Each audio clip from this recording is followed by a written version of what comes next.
సంవత్సరాల నుండి భారతదేశంలో విద్యా విధానం మారాలి అని అనేక మంది చర్చలు గోష్ఠులు నిర్వహిస్తూ ఉన్నారు.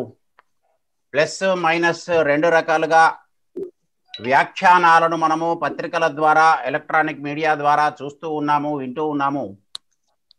భారతదేశానికి స్వాతంత్రం వచ్చిన తర్వాత వెంటనే ఈ దేశంలో విద్యారంగంలో మౌలికమైన మార్పులు భారీ ఎత్తున వస్తాయని ఆనాటి జాతీయ ఉద్యమకారులు భావించారు.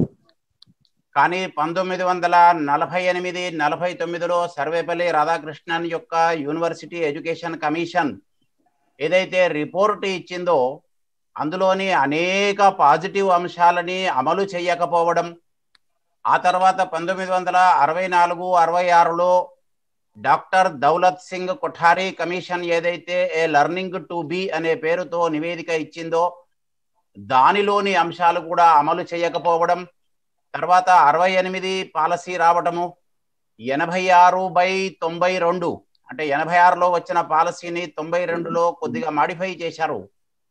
ఇవి ఏవి వచ్చినప్పటికీ కూడా 1996లో యూనిసెఫ్ వాళ్ళు రిలీజ్ చేసినటువంటి Jacques Delors report a learning to be 4 pillars of education the treasure within అనే పేరుతో వాళ్ళు రిలీజ్ చేసినటువంటి నివేదికలో కూడా ప్రధానమైన సెంటెన్స్ ఏం కనిపిస్తుంది? ఫోకస్ సెంటెన్స్ అంటే education of a country should be based on it's cultural roots.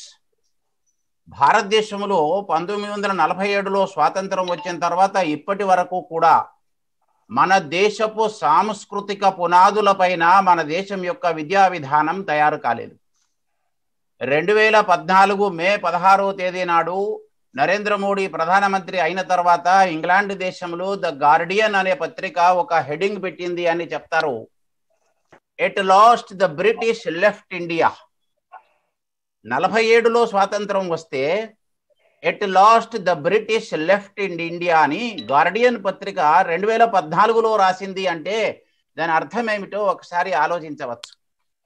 July 29వ తేదీ నాడు మన కేంద్ర క్యాబినెట్ ఏదైతే నేషనల్ ఎడ్యుకేషన్ పాలసీని అమలు చేయాలని ఆమోదం తెలిపిందో ఆ మరుసటి రోజు ఒక రిటైర్డ్ ఐఏఎస్ ఆఫీసర్ ఒక కామెంట్ చేశారు.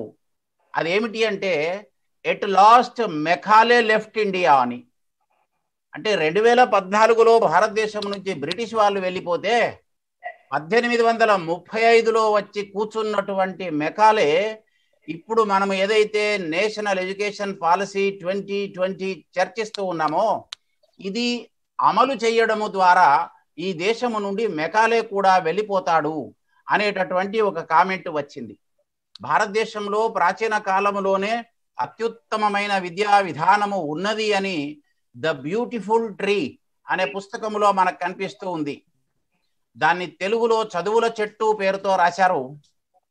భారతదేశంలో దివ్యమైనటువంటి లోకలైజ్డ్ ఎడ్యుకేషన్ సిస్టమ్ ఉన్నది. తక్షశిల, నలంద లాంటి యూనివర్సిటీల్లో ప్రపంచంలోని 4 దేశాల నుంచి వచ్చి ఇక్కడ అధ్యయనం చేసేవారు అని 10,000కు పైగా విద్యార్థులు, 2,000కు పైగా ఆచార్యులు ఉన్నటువంటి విద్యా సంస్థ బక్తియార్ ఖిల్జీ లాంటి వాళ్ళ దాడులకు గురి అయి నాశనమైపోయింది. 1947కు ముందు 200 సంవత్సరాలు బ్రిటిష్ వాళ్ళు, అంతకుముందు మొఘల్స్, అంతకుముందు సయ్యద్లు, లోఢీలు, సుల్తాన్లు, ఖిల్జీలు ఈ దేశాన్ని పరిపాలించి గత 712 సంవత్సరము అరబ్బులు సింధుపై దాడి చేసినప్పటి నుండి 47 వరకు ఈ దేశంలో ఉండే విద్యా విధానాన్ని అనేక రకాలుగా చిన్నాభిన్నం చేశారు. కాబట్టి 2014 ఎలక్షన్స్కి ముందు భారతీయ జనతా పార్టీ ఎన్డీఏ పేరుతో ఏ మేనిఫెస్టోనైతే తీసుకొచ్చి ఈ దేశంలో విద్యా విధానంలో సమూలమైన మార్పులు చేస్తామని చెప్పారో ఆ మార్పులను పరిగణలోనికి తీసుకొని 2016-17 సంవత్సరంలో టిఎస్ఆర్ సుబ్రహ్మణ్యం కమిటీ రిపోర్టు ఇవ్వడం జరిగింది. ఆ రిపోర్టు ఆధారంగా ఇప్పుడున్నటువంటి కస్తూరి రంగన్ కమిటీ వేశారు. Kasturi Rangan committee TSR Subramanian committee నివేదికను దేశ ప్రజల ముందు ఉంచి అనేకమైనటువంటి సలహాలు తీసుకున్నది. దాదాపు 2.25 లక్షల సలహాలు వచ్చినాయి. వాటన్నింటినీ పరిగణలోనికి తీసుకుంటూ తయారైనటువంటి నేషనల్ ఎడ్యుకేషన్ పాలసీ ఈరోజు మన ముందు ఉన్నది. అయితే ఇక్కడ ఒక సమస్య ఏమిటంటే ఈ పాలసీ 484 పేజీలు ఉంది. 484 పేజీలు ఉన్నటువంటి ఈ పాలసీని క్షుణ్ణంగా చదివి అనాలిసిస్ చేసి ఇప్పటికీ కూడా మనం ప్రభుత్వానికి ఏమైనా సలహాలు ఇవ్వదలుచుకుంటే సలహాలు ఇవ్వడానికి అవకాశం ఉంది. అయితే ఫైనల్ డాక్యుమెంట్ ఒక 60-65 పేజీలు వచ్చింది, దాన్ని మాత్రమే చదువుతూ ఉన్నారు. మరొకరు 10-11 పేజీల మెటీరియల్ వచ్చింది. అయితే ఈ brief material it is just for understanding. If you want to go deeper into analyse, you should go through the 484 pages of document. ఈ డాక్యుమెంట్ లో ప్రత్యేకంగా చెప్పినటువంటిది దాని యొక్క విజన్. ఇది 2020లో ప్రారంభం అవుతుందా, 21లో ప్రారంభం అవుతుందా, 22లో ప్రారంభం అవుతుందా అనేది రాష్ట్రాల యొక్క కాన్సెన్సస్ పైన ఆధారపడి ఉంటుంది. కానీ ఇది ఒక లాంగ్ స్పాన్ విజన్ కలిగినటువంటి పాలసీ డాక్యుమెంట్. పాలసీ డాక్యుమెంట్ చూస్తే మనకు ఎందుకోసం ఇది పాలసీ వచ్చింది అనేది అర్థమవుతుంది. The national education policy envisions and India centred education system. నేను ఇందాక ప్రారంభంలో చెప్పాను, డెల్లర్స్ కమిటీ చెప్పినటువంటిది ఇదే. ఒక దేశం యొక్క ఉత్థాన పతనాలు ఆ దేశం యొక్క విద్యా విధానం పైన ఆధారపడి ఉంటాయి. కాబట్టి Indian education should be Indian centric. భారతదేశంలో విద్యా విధానానికి గరిమనాభి యూరోపులో ఉంది. భారతదేశం యొక్క విద్యా విధానానికి గరిమనాభి వెస్ట్రన్ కంట్రీస్ లో ఉంది. మనం ఎవరిని తయారు చేస్తున్నామో, ఎలాంటి దేశాన్ని తయారు చేస్తున్నామో, తరగతి గదుల్లో పోగొట్టుకుంటున్నామో, సమాజంలో వెతుక్కుంటున్నాము. సమాజంలో వాల్యూస్ లేవు, స్కిల్స్ లేవు అని చెప్తున్నాము. అవి ఎక్కడ పోగొట్టుకున్నామో అక్కడ వెతుక్కోవాలి అని చెబుతుంది ఈ పాలసీ. అందుకే India centred education system that contributes direct to transforming our nation. మన దేశాన్ని ట్రాన్స్ఫార్మ్ చేయడం కోసం దీనిని తీసుకున్నారు. అయితే ట్రాన్స్ఫార్మ్ అనేది దేని ఆధారంగా, ఎక్కడ ట్రాన్స్ఫార్మేషన్ జరగాలి అంటే దేశం జాతి మొత్తం ట్రాన్స్ఫార్మేషన్ జరగాలి. అది sustainably into an equitable and vibrant knowledge society. మంచి లోతైన అధ్యయనము చేయగలిగినటువంటి జ్ఞాన తృష్ణ కలిగిన సమాజాన్ని తయారు చేయాలి. ఆ సమాజము కేవలం అగ్రవర్ణాలు కాదు, కేవలం సోఫిస్టికేటెడ్ ఫ్యామిలీస్ కాదు. It is equitable in the society by providing high quality education to all అన్నారు. ఇక్కడ చివరి 2 పదాలు మనం చూస్తే high quality education to all citizens of India. ఇది కేవలం ఒక వర్గానికి సంబంధించింది కాదు. భారత కేంద్ర ప్రభుత్వము సబ్కే సాత్ సబ్కే వికాస్ అని చెప్తూ ఉన్నది. అందరితో కలిసి అందరి ప్రగతి కోసము అనే దానిని మనము విజన్లో పొందుపరచుకోవటం జరిగింది. అట్లానే ఇందులో ప్రధానమైనది early childhood care and education. ఇవాళ ప్రభుత్వ వ్యవస్థలో చాలా ప్రమాదకరమైనటువంటి పరిస్థితి ఏమిటి అంటే ఈ పూర్వ శిశువుకు సంబంధించినటువంటిది. దానిని ఇవాళ ఫోకస్ చేస్తుంది ఈ policy. Every child in the age of 3 to 6 years has access to free, safe, high quality, developmentally appropriate care and education. Target year గా 2025ను పెట్టుకున్నారు. అంటే ఒక 5 సంవత్సరాల కాలంలో భారతదేశంలో ఉన్నటువంటి 3 నుండి 6 సంవత్సరాల వయస్సు కలిగిన పిల్లలందరికీ కూడా, అంటే ఇక్కడ irrespective of caste, creed, race, religion, sex, ప్రతి ఒక్క పిల్లవాడికి కూడా free, safe, high quality education ఇవ్వాలి అని చెప్పి ఆబ్జెక్టివ్గా పెట్టుకున్నారు. ఇవాళ గవర్నమెంట్ స్కూల్స్లో 3 నుండి 6 సంవత్సరాల పిల్లల్ని చేర్చుకోరు. 6 సంవత్సరాలు నిండాలి, 5+ వస్తేనే స్కూల్లో జాయిన్ చేసుకుంటారు. అదే ప్రైవేట్ స్కూల్స్లో 3 సంవత్సరాల పిల్లల్ని జాయిన్ చేసుకోవడం మనం చూస్తూ ఉన్నాం. ఈ పాలసీ ప్రభుత్వ పాఠశాలల్ని కూడా స్ట్రెంథెన్ చేయడానికి 3 సంవత్సరాల పిల్లలకు కూడా స్కూల్స్లో అవకాశం ఇవ్వడం జరిగింది. అట్లానే ప్రతి పాలసీకి కొన్ని పిల్లర్స్ ఉంటాయి. నేను ఇందాక ఒక రెఫరెన్స్ చెప్పాను, జాక్విస్ డెల్లర్స్ యొక్క కమిటీ అని. జాక్విస్ డెల్లర్స్ కమిటీ 4 పిల్లర్స్ ఆధారంగా ఉంది. అందులో ఉన్న 4 pillars learning to do, learning to know, learning to be, learning to live together అనే 4 వాళ్ళు తీసుకున్నారు. అవి ప్రపంచం మొత్తానికి కూడా అన్ని దేశాల విధానాలు తయారు చేసుకోవడానికి ఉపయోగపడేది జాక్విస్ డెల్లర్స్ రిపోర్ట్. మన దేశంలో this national education policy is based on 5 pillars. ఈ 5 పిల్లర్స్ ని మనం అధ్యయనం చేస్తే అసలు దీని దృష్టి ఏమిటి అని అర్థమవుతుంది. యాక్సెస్ టు ఎవ్రీవన్, ప్రతి పిల్లవాడికి, ట్రైబల్ పిల్లవాడు కావచ్చు, ఎస్సీ ఎస్టీ కావచ్చు, మైనారిటీ కావచ్చు, ఆర్ఫాన్స్ కావచ్చు, ఎవరైనా కావచ్చు, అందరికీ యాక్సెస్ ఉండాలి. అందరికీ అది ఈక్వల్ గా ఉండాలి. అందరికీ క్వాలిటీ ఎడ్యుకేషన్ రావాలి. అందరూ భరించగలిగే స్థితి ఉండాలి. Affordability to all. అలాగే బాధ్యతాయుతమైనటువంటిది. ఇవాళ సమాజంలో పోషకులను కూడా, పేరెంట్స్ ని కూడా అకౌంటబిలిటీ వాళ్ళకు కూడా ఇవ్వటం జరిగింది. వాళ్ళకు కూడా ఈ పాలసీలో భాగస్వామ్యం కల్పించారు. దీంట్లో ఒక 4 ప్రధానమైనటువంటి కారణాలను early childhood care and education లో చూపిస్తున్నారు. మనందరికీ తెలుసు, శైశవ దశలో నేర్చుకోవడం అనేది ఎక్కువ జరుగుతూ ఉంటుంది. భక్త ప్రహ్లాదుడు కానీ, ధ్రువులు కానీ, అభిమన్యుడు కానీ మన భారత ప్రాచీన చరిత్రను పరిశీలిస్తే వాళ్ళు ఏ వయసులో నేర్చుకున్నారు? పద్మవ్యూహాన్ని ఛేదించేటటువంటి జ్ఞానాన్ని అభిమన్యుడు గర్భములో ఉన్నప్పుడే తెలుసుకున్నాడు అని చెప్తాం. నమో నారాయణాయ అనే అష్టాక్షరి మంత్రాన్ని ధ్రువుడు ఎప్పుడు నేర్చుకున్నాడు? దాన్ని ఇవాళ న్యూరో సైన్స్ ఎవిడెన్స్ మనకేం కనిపిస్తుంది అంటే 80% of a child's cumulative brain development occurs prior to the age of 6 years.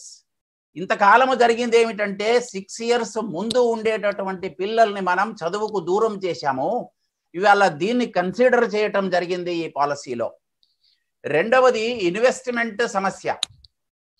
ప్రభుత్వం ఎప్పుడు కూడా రిటర్న్స్ వచ్చేటటువంటి దాని మీద ఇన్వెస్ట్మెంట్ చేయాలని కోరుకుంటుంది. ఇండస్ట్రీస్ మీద కానీ, సర్వీస్ సెక్టార్ మీద కానీ, డ్యామ్స్ కన్స్ట్రక్షన్ మీద కానీ ఇన్వెస్ట్మెంట్ చేసినట్టయితే ఆ ఇన్వెస్ట్మెంట్ మళ్ళీ మనకు రిటర్న్స్ వస్తాయి. స్కూల్స్ మీద పెట్టినట్టయితే అవి రిటర్న్స్ రావు అనే ఒక ఫిక్స్డ్ నోషన్ ఉంది. మీరు ఈ స్లైడ్లో లాస్ట్ 2 sentences చూస్తే, 2 lines చూస్తే, with an expected return of ₹10 or more for every ₹1 invested. ఇక దీనిని ఇవాళ ఈ పాలసీ అర్థం చేసుకున్నది. ఈ పాలసీలో ఇది ప్రధానంగా కనిపిస్తుంది. పిల్లల మీద మనం ₹1 ఖర్చు పెడితే రేపు అది సమాజానికి ₹10 లేదా అంతకంటే ఎక్కువ ప్రయోజనాన్ని ఇస్తుంది. ఎందుకంటే ఒకటి స్కిల్ పిల్లలకి వస్తుంది, రెండవది మోరల్స్ వస్తాయి. ఎప్పుడైతే స్కిల్స్ అండ్ మోరల్స్ వస్తాయో అప్పుడు ఆ సమాజము అభివృద్ధి చెందడానికి అవకాశం ఉంటుంది. ఇక మూడవ అంశము learning crisis in India. Learning crisis అంటే వాళ్ళు పాఠశాలకు వెళ్తున్నారు, ఎన్ని పని దినములు ఉండాలో అన్ని పని దినములు ఉంటున్నారు, 75% కంటే ఎక్కువ అటెండెన్స్ ఉంటుంది. కానీ they are failing to attain even basic skills such as foundational literacy and numeracy. మనం ఇంటర్నెట్లో అసర్ వాళ్ళ నివేదిక చూడొచ్చు. ASER academic survey of educational report done by Pratham. వాళ్ళు ఏం చెప్తున్నారంటే 8th class పిల్లలు దాదాపు more than 40% are unable to read the textbook of 5th class. And the same percentage of 5th class children are not able to read the textbook of 3rd class. ఎందుకోసం జరుగుతోంది ఇట్లా అంటే learning లో ఒక crisis ఉంది భారతదేశంలో. అభ్యసన సంక్షోభం గురించి ఈ పాలసీ మాట్లాడుతుంది. ఇవాళ మనకు బయట సొసైటీలో ఎక్స్పీరియన్స్ తెలుసు. స్కిల్స్ ఉన్న వాళ్ళకు సర్టిఫికెట్స్ లేవు, సర్టిఫికెట్స్ ఉన్న వాళ్ళకు స్కిల్స్ లేవు. మన 2-wheeler ఏదైనా ఫెయిల్ అయితే ఒక మెకానిక్ షాప్ దగ్గరికి తీసుకెళ్తాము, అందులో ఎవరో ఒక మెకానిక్ అబ్బాయి ఉంటాడు, మీకు గంట లోపల బండి బాగా చేసి ఇచ్చేస్తాడు, కానీ వాడి దగ్గర సర్టిఫికెట్ లేదు. ఎవరైతే మెకానికల్ ఇంజనీరింగ్ పూర్తి చేసి వస్తూ ఉన్నారో, ఎలక్ట్రికల్ ఇంజనీరింగ్ పూర్తి చేసి వస్తూ ఉన్నారో వాళ్ళు ఇంట్లో ఒక ఫీజు పోతే ఫీజు పెట్టనటువంటి స్థితిలో ఉన్నారు. నేను అందరి గురించి చెప్పట్లేదు, failing to attain even basic skills అనే విషయంలో చెప్తున్నాను. This is learning crisis in India not only in India, the same is there in many contemporary countries. చివరగా 4వ అంశం ఏం చెప్పారంటే, there is a difference between children of sophisticated or advantaged families and disadvantaged groups. ఇవాళ అనగారిన వర్గాలకు, అభివృద్ధి చెందిన వర్గాలకు పెద్ద గ్యాప్ ఉంది. ఈ 4 అంశాలని ప్రధానంగా వీళ్ళు తీసుకోవటం జరిగింది. ఈ 4ంటిని ఫోకస్ చేశారు. దానితో ఇక్కడ స్కూల్ స్ట్రక్చర్ మార్చేశారు. మనం ఇంతకు ముందు 10+2 అనేది చూస్తున్నాము. 1వ తరగతి నుంచి 10వ తరగతి వరకు ఉండేది 10, తర్వాత జూనియర్ ఇంటర్, సీనియర్ ఇంటర్. దాని ప్లేస్లో ఇప్పుడు 5+3+3+4 తెచ్చారు. నేను ఒక 10 minutes తర్వాత మిగతా 3+3+4 ఎక్స్ప్లెయిన్ చేస్తాను. ఇప్పుడు ఫస్ట్ 5 ఏమిటో చూద్దాం. ఈ ఫస్ట్ 5లో lower KG, nursery, upper KG అంటే నర్సరీ, ఎల్కేజీ, యూకేజీ 3 సంవత్సరాలు, అలాగే గ్రేడ్ 1, గ్రేడ్ 2. ఇప్పుడు కొత్త పాలసీలో క్లాస్ అనే పదం వాడకుండా దేశమంతటా ఒకే విధానం ఉండాలి అని. ఇప్పుడు మధ్యప్రదేశ్ భోపాల్లో నేను చూశాను, అక్కడ ఎవరు కూడా క్లాస్ అని అనరు, గ్రేడ్ అనే అంటారు. కాబట్టి దేశంలో ఈ ఒకే పదం వాడాలనే ఉద్దేశంతో బహుశా ఫస్ట్ గ్రేడ్, సెకండ్ గ్రేడ్ అని అన్నారు. అట్లాగే 10th grade, 11th grade, 12th grade అట్లా గ్రేడ్ చెప్తున్నారు, క్లాస్ చెప్పకుండా. అంటే nursery, LKG, UKG, first grade, second grade కలిపి దానిని ఫస్ట్ 5గా చెప్పారు. ఆ ఫస్ట్ 5ని ఫౌండేషనల్ కోర్స్ అని చెప్పారు. అట్లానే ఈ pre primary stage includes health and nutrition of both mother and child. ఇవాళ మన దేశంలో ICDS పనిచేస్తూ ఉన్నది, అంగన్వాడీలు పనిచేస్తూ ఉన్నాయి. వాటిని సమర్థవంతంగా ఇంకా పనిచేస్తూ ప్రీ ప్రైమరీ స్టేజ్ అంటే ప్రైమరీకి రానటువంటి ఇందాక మనం అనుకున్న 5 ఏదైతే ఉన్నాయో వాటిలో కేవలం చదువు మాత్రమే కాదు, ఆరోగ్యము మరియు వాళ్ళ న్యూట్రిషన్, పోషకాహారానికి సంబంధించి అది పిల్లవాడిది మాత్రమే కాదు, తల్లికి సంబంధించింది కూడా తీసుకోవటం జరుగుతుంది. అట్లానే cognitive and emotional stimulation of the infant. ఇక్కడ రిటర్న్ బుక్స్ కంటే, రిటర్న్ వర్క్ కంటే ఎక్కువగా వాళ్ళ cognitive development, emotional stimulation, talking, playing, listening to music. ఇందాక మాధవి గారు పాట పాడినప్పుడు అందరూ సైలెంట్గా చక్కగా విన్నారు. శిశుర్వేత్తి పశుర్వేత్తి వేత్తి గానరసం ఫణి అని మన దేశంలో చెప్తారు. అంటే పిల్లలు మ్యూజిక్కి అలవాటు పడాలి, సౌండ్స్ వినడానికి అలవాటు పడాలి. దానివల్ల especially nurturing of senses such as sight and touch. ఇక్కడ 2 ఉదాహరణగా ఇవ్వటం జరిగింది. మన భారతీయ వైజ్ఞానిక శాస్త్రంలో, మనోవైజ్ఞానిక శాస్త్రంలో ఏం చెప్తామంటే, శిశువు యొక్క వికాసం జరగాలంటే కరణములు, ఉపకరణములు సరైన పద్ధతిలో వృద్ధి చెందాలి అని చెప్తారు. కరణములు అంటే జ్ఞానేంద్రియములు, కర్మేంద్రియములు.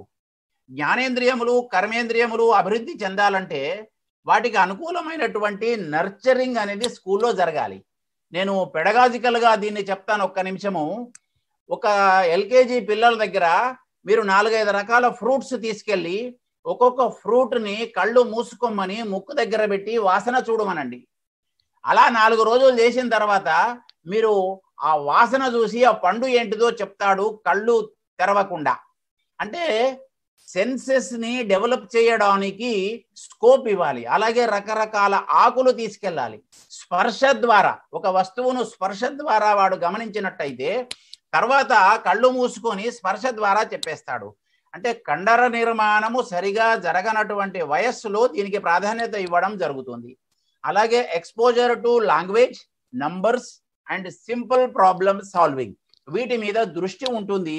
ఇవన్నీ కూడా కాబట్టి మన ఉపాధ్యాయులందరూ కూడా దీనిని కింది స్థాయికి పాజిటివ్గా తీసుకెళ్ళి దీని మీద అవేర్నెస్ తీసుకొచ్చి మనం సక్సెస్ చేసే ప్రయత్నం చేస్తాం.